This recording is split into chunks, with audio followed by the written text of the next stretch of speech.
The problem in Nigeria at the time is that the banking sector was mostly focused on the corporate large space.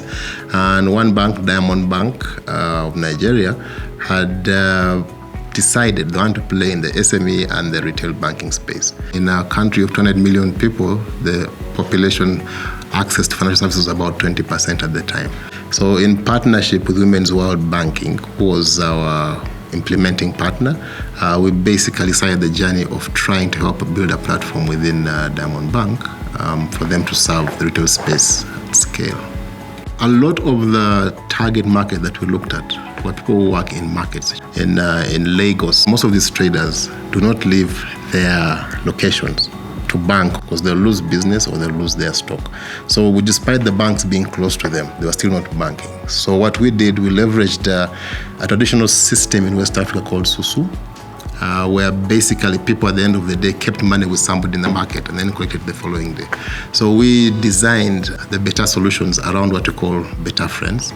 And these Better Friends actually move to the traders where they operate from, and they actually collect the money from them and take it and deposit in the bank branches nearby. We had to come up with a new banking application, and it had to be mobile, so it had to be cloud-based, and then the banking service had to be on a mobile application. We knew they had mobile phone. We knew that they couldn't keep their records on paper because some of them are illiterate and could not read. Immediately Better is out, I joined them. It's good to save. It's very easy because they used to come every day and collect. I get it now. Any amount I have, it's maybe 5,000. It's more than that. When I need it, I just go to bank and withdraw it. It helps me in business and in contribution. Just because you're on bank doesn't mean that you're poor. It means that the services that you provide are not convenient for them, so they will stick to traditional ways that don't make sense to us, but make sense to them until we actually understand what they really need and come up with that solution. So the role of FSD Africa was basically to enable the project, to buy in resources, to carry out market research, to develop products, also support go-to-market. But also we work closely with the CEO, with the project officers to strategize and plan how to implement these projects. With the Better account, we were able to reach these market traders with a relatively cheap channel of the Better Friends and deliver the service at a cost that those people could manage. But we were able to also reach 1.5 million people within the markets in Lagos. And that way, that shows potential for the scale.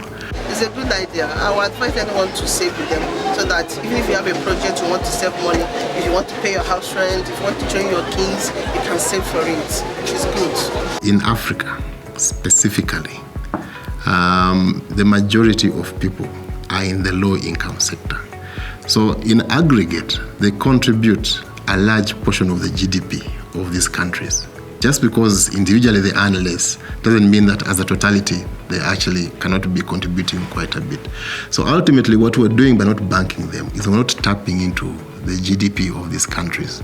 We are forcing the creation of an informal sector that cannot be managed effectively by governments and cannot be leveraged for economic growth and development. What we find is that any initiative that's not been tried out in the market is difficult for an established organization.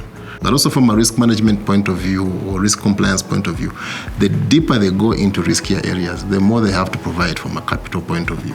What an entity like FSD does is basically to incentivize them. Because we know banks want to serve those markets because they are part of that society. But the structural reality holds them back. So we come in as FSD Africa on two fronts. First, we provide the funding to de-risk what initiative they might be taking.